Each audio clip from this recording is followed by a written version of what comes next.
Nous allons parler dans cette partie de la représentation graphique des fonctions affines. Donc, la représentation graphique d'une fonction affine, c'est une droite non parallèle à l'axe des ordonnées.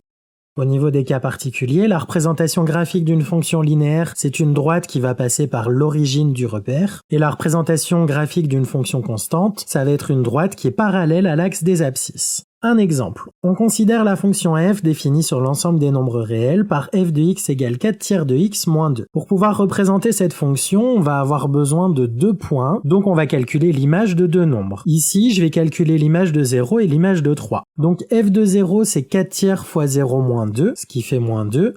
Et f de 3, c'est 4 tiers fois 3 moins 2. 4 tiers fois 3, ça fait 4, et 4 moins 2, ça fait 2. Donc la courbe représentative de la fonction f, elle va passer par les points A de coordonnées 0, moins 2 et B de coordonnées 3, 2. Donc dans le repère, je place le point A, je place le point B, et je trace ensuite la droite qui passe par ces deux points. C'est la représentation graphique de la fonction f.